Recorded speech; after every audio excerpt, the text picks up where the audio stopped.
A couple weeks ago, I went through upcoming Intel and AMD workstation and server releases with a focus on release dates, how competitive AMD or Intel will be relative to each other based on when things will actually be coming out. And I also focused on the specs of some of those upcoming products that, well, if you missed it, there's some pretty big bombshells in there for what's coming down the pipeline, especially from Intel. But there was one server architecture that I didn't mention that was conspicuously absent, and I'm actually a little surprised I didn't see anyone in the comments mention it. Siena. This was the seemingly budget server architecture that I believe was first leaked by Adora TV and then later confirmed by AMD that I didn't actually talk about in that video, even though I think it could be a very big deal. And to be honest, compared to a lot of the other upcoming AMD products over the next year, that one has very few details on outside of the maximum amount of cores. And, well, that changes today. I also, just like I had direct internal documentation on Genoa performance, models, and, well, the advantages of that product, I also have similar, actually more in-depth documents on Siena that I thought deserved its own video, especially because inside of those documents were a boatload of details about Zen 4C. And Zen 4C's architecture, I think, has a lot of implications for the server market and actually potentially for budget gamers as well, as it seems to be a bit more impressive than I think most people are expecting. And so, yeah, well, let's not waste any time. Let's get into the leak. All right, let us get into the Siena and Zen 4C leak. And as always, a disclaimer, this does come from talking to a handful of sources, but it is mostly instructed by a treasure trove of documentation I have on Siena and the Zen 4C architecture. And so I say that just because a couple weeks ago, I was willing to show you guys some internal slides from AMD, and that's because I was confident those slides were safe to show. And so hopefully that demonstrates to you that when I say I have internal AMD documentation or Intel, I really do, guys, but I can't show it today. Well, besides one exciting thing that I've put together for you all, and that's because it is too dangerous this time around. But anyways, internal AMD documentation describes SP6, that's the socket Siena uses, is a small form factor platform that aims to minimize BOM cost compared to SP5 products. It is clear that AMD is positioning Siena and SP6 as somewhat of a cost successor to the single socket SP3 Milan platforms. In other words, SP5 that will be used by Genoa and Bergamo unapologetically go for maximum performance and have support for 2 sockets per motherboard, but they are unsurprisingly more expensive to produce than Milan. And so AMD is planning to offer SP6 to offer Siena for customers that want the latest IP, next-gen efficiency, but don't want to pay a lot more for the absolute best. Based on what I'm hearing, maybe some of the CPUs that go into SP6 will cost more than Milan, but the overall platform cost might actually be very similar, if not less, well, just being better. But we're getting ahead of ourselves. Let's get into it here. So, and one more thing though, just to be clear, yeah, Genoa and Bergamo on SP5 will cost more than a Siena system. But from what I'm hearing, Genoa and Bergamo cost possibly quite a lot less than Sapphire Rapids. So if Siena in some multi-purpose uses can beat Sapphire Rapids at a few niches, those are niches I don't think almost any customer is going to choose Sapphire Rapids for, as Siena will be woefully cheaper and more efficient. Anyways, though, the first family of microprocessors destined for this 58.5mm by 75.4mm 4,844 pin SP6 socket is Siena. It has up to 4 CCDs, that's 64 cores and 128 threads of Zen 4C per Siena CPU, with configurations all the way down to 8 cores being possible, and again, support for only 1 socket per motherboard. It targets 70 to 225 watt TDPs, support for 6-channel DDR5 with ECC support, of course, options for 246 channel memory interleaving, and up to 2 DIMMs per channel for a total capacity of up to 3 terabytes a socket, even on this budget platform. As a new I/O die, Gen 3 Infinity Fabric with 32 gigabit per second die-to-die bandwidth directly compared to SP3 Milan, which I'm saying that in the documentation, they don't really compare this to Genoa. They compare this to Milan. They expect budget Milan customers to hopefully eventually upgrade to SP6. And it still has 96 I/O lanes of PCIe Gen 5, 8 bonus PCIe 3.0 lanes, up to 32 I/O lanes for SATA, and it has that smart data cache injection that I leaked before, and 48 I/O lanes of CXL 1.1. This really is very similar wording to Zen 4. The platform for that is going to use Zen 4C, and the types of features it supports. It's just less of them. And it also has an enhanced dedicated security subsystem and hardware root of trust. And yeah, so let's stop dancing around this point. In the documentation I have right now, Siena focuses on Zen 4C. And actually, I can't show the exact slide, but I did recreate a part of it for you. Here is a diagram of what AMD is showing off internally for Siena. As you can see, there are 4 CCDs. Each CCD has 2 8-core Zen 4C CCXs, and then you have the new I/O die in the center here. And it doesn't say Zen 4 on this diagram. It says Zen 4C. And in fact, I have a roadmap very similar to the one that Adored TV leaked earlier this year, but it only mentions Zen 4C now. However, I have reached out to some people. One source tells me that Zen 4 is, of course, still possible on Siena, but everything I'm looking at now seems to focus on Zen 4C, and I think that's because Zen 4C is really impressive, and for these types of customers, AMD's realizing that the overwhelming majority are just going to want to go for that version of Siena. And so, yeah, let's start getting into Zen 4C because I think this information is much more exciting. But first, an ad from a sponsor. Reese likes browsing Netflix, but not just part of Netflix, all of Netflix regardless of region. And why shouldn't she? She's paying for it. These regional content walls are silly. And you know, you can avoid the silliness just like her if you also get Atlas VPN. Today's piece of content is sponsored by Atlas VPN. Atlas VPN is an incredibly affordable VPN that's become a long-term sponsor of Moore's Law is Dead, and so if you need a VPN, show them some love. But not just because I told you to or because they support this channel, but also because Atlas VPN gains you access to content in other regions that companies want to nickel and dime you out of and make you go to other services to get, but you don't have to. They also allow for blazing fast competitive upload and download speeds, work on unlimited devices, and they even stop ads and malware, including malicious links and trackers trying to steal your data. And they also work to show the best prices available while you're shopping, subverting attempts to gouge you based on location or operating system. And well, that one is just incredibly useful in my opinion because it demonstrates that you're actually paying for something here, although you're really not paying much. That's right, it's saving you money every month despite only costing $1.70 a month if you click the link in the description and use the code Moore's Law for 3 years of service with 6 months free while they are running their special Black Friday deal that applies now. Support Moore's Law is Dead by supporting Atlas VPN today. All right, let's get back to this. So I actually think Zen 4C is more exciting than the Siena information I have today because I have multiple sources telling me now that Zen 4C is essentially just Zen 4, but then they took the die, cut the L3 cache in half, which at this point on 5nm is a substantial portion of the die size, and then they just tweaked it for more conservative clocks and voltages, and because it has lower clocks and voltages, they could move some of the parts of the die closer together because they weren't going to get as hot. So it is very close to Zen 4 performance, in fact.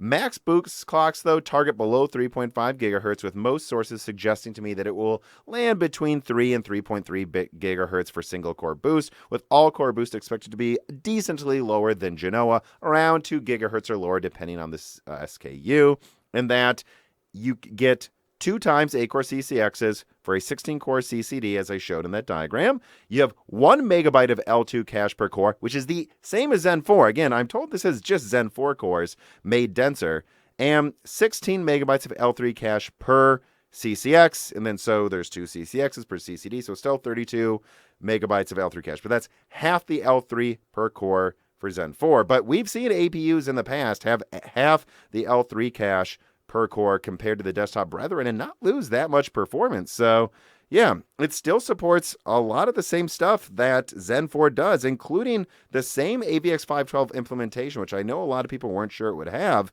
In my documentation, it says it has the same as Genoa. And basically then, guys, this is really exciting. Genoa-X and Bergamo are targeting launching around Q2 2023, with Siena following up shortly in mid-2023 as well, bringing, as far as I can tell, the same performance per clock performance, or at least fairly close, while just being more efficient at lower clocks, but offering double the cores almost per CCD. That's just crazy. And also on my roadmap, which I can't show, but I'm going to tell you when things release from it, Turin is still targeting Q1 or Q2 2024, and there is a Siena-Next that seems to be planned for late 2024 or early 2025. So Siena is going to be a long-lived budget platform that will eventually be upgraded, but not until about a year and a half after it comes out. And look, just to be clear about something, I do believe that through Siena's long life that will extend all the way into 2025, there will be some standard Zen 4 offerings, as I am being told that some customers are demanding AMD make those. But I do believe the overwhelming majority will be Zen 4C, because again, in the latest set of documentations I have, the roadmaps, they no longer say Zen 4C and Zen 4. They just say Zen 4C. And the comparisons I've seen of the platform, why you might want to buy it, that AMD is talking about internally right now, they all reference Milan to Siena, Zen 3 to Zen 4C, suggesting that this isn't meant to be some dirt cheap bootleg version of Zen 4. This is meant to be, for most customers, a worthy upgrade over Zen 3. And so I think Zen 4C is clearly turning out better than expected when I see a lot of the documentation start to solely focus on Zen 4C and not even talk about Zen 4. And I mean, think about it. A couple engineers I've talked to at AMD literally told me it's just Zen 4 cores, but they have an APU level of cache, and they moved everything on the die a little closer because, well, it's running at lower voltages and it's producing less heat, so things need to be less spaced out to allow for heat dissipation. And so the IPC is going to be very, very close to Zen 4, I believe, as long as you don't hit higher clocks. But Zen 4C does not intend to. I mean, look at Raptor Lake. Raptor Lake added a ton of cache over Alder Lake, but it didn't gain much performance per clock above higher clock speeds compared to Alder Lake because, well, it seems like that extra cache was mostly put there to make sure they don't lose performance per clock at high clock speeds. This has been something that other benchmarkers have tested, that most architectures run into performance scaling issues at super high clocks. So, I mean, yeah, if you're AMD, I think you just looked around and you said, hey, if we targeted a lower voltage, and probably move everything a little closer together because less heat's being dissipated on the die.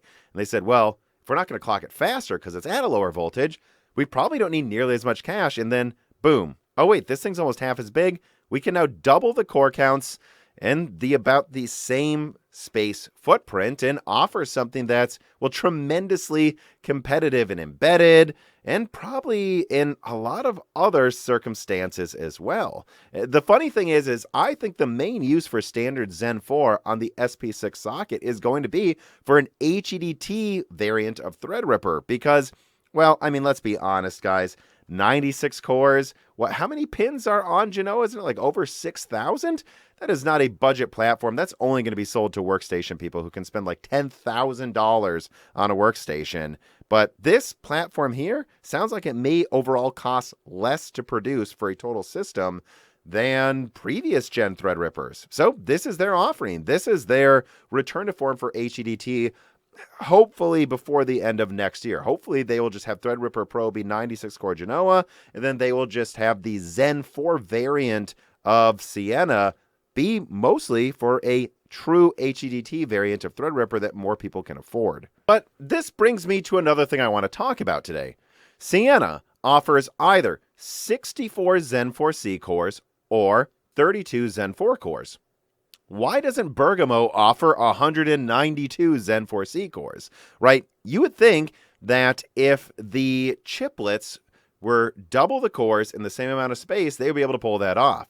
Well, most people I talk to, and please, we're getting a little bit into speculation here, but it is informed by some people I've talked to at AMD. Most people that aren't working directly on it, but have thought about the overall what the die size would be, think that the Zen 4C chiplets are probably a little bigger than the Zen 4 chiplets. And so when it comes to if you can just swap out Zen 4C chiplets for Zen 4, it comes down to how much extra space you have on a product and in what direction you have that extra space, right? Siena was clearly designed from the ground up for just 4 CCDs, and there's probably that extra space allowed to fit 4 Zen 4C CCDs just as easily as standard Zen 4 CCDs, even if the Zen 4s are a little smaller. But then if you look at Genoa, it looks like it's a pretty tight there, right? If the Zen 4C chiplets are kind of fatter in one direction, they may have to just leave, about a third of those CCD spaces vacant. But then if you look at Raphael, well, in that other direction, there actually does seem to be a little bit of space. So that's interesting to me because, well, we know Siena can support 64 Zen 4C or 32 Zen 4, but Genoa/Bergamo can't. It is actually capped to 128 cores, not 192. I am hearing from a couple people that Raphael may be able to support 32 cores more easily than Genoa could be swapped into 192 cores, right? So in other words, depending on in what direction Zen 4C's chiplets are bigger, if they are bigger, and I'm not 100% sure they are, but I think they are, I think that they might be able to launch a 32-core Raphael product that is clocked lower, but maybe on desktop at 170 watts, they can get it to 4 gigahertz or something and bring massively higher multi-threading performance for a true budget 32-core workstation processor for AM5. Or even more excitingly, how about this idea? What if, with Dragon Range, which I'm told is using the exact same CCDs as Raphael, what if there wasn't just an option for like a Dragon Range X, so a 16-core V-cache? What if they also had a workstation variant, not focused on gaming, but had 32 Zen 4C cores in a laptop where, well, lower clock speeds would be welcomed because it could be more efficient? It's totally foreseeable that AMD could fit 32 Zen 4C cores into a mobile workstation in a 65 to 95 watt package that, I'm sorry, I just don't think Intel could compete with. Now, this would be a very niche product, a 32-core workstation product for a laptop, but I do know some people who are sources of mine, that would probably adore this option for when they have to go into the field and have a mobile workstation with a thing you can just open and has a monitor. The unfortunate thing is, all of these things I'm hypothesizing, right? The 32-core AM5 product, the 32-core mobile workstation product for laptops. No sources of mine can confirm that this stuff is in the works. But it's just funny to think about how this streamlined version of Zen 4 seems like it's more efficient in multi-threaded density than what Gracemont offers from Intel, and AMD didn't have to create some whole new architecture roadmap. So I don't know. It's just, we're going to have to see it launch and see it tested to be 100% sure exactly where the performance per millimeter squared stacks up compared to Gracemont. But it is an interesting road AMD is taking with Zen 4.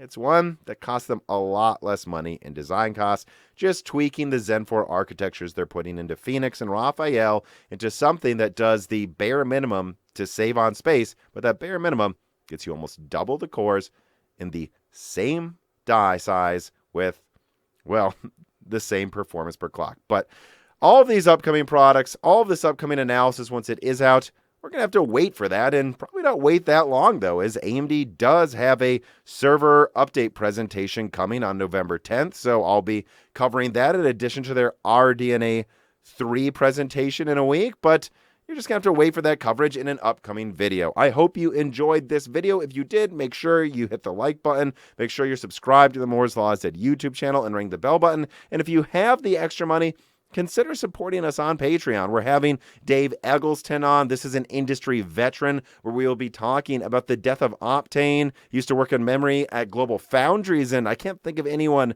better equipped to talk about Intel's upcoming earnings in a couple of days. Remember, you'll be able to ask him and me questions if you support us on Patreon. So all of that's there for those that have the extra $2 a month or something. But otherwise, no matter what, Thank you for watching.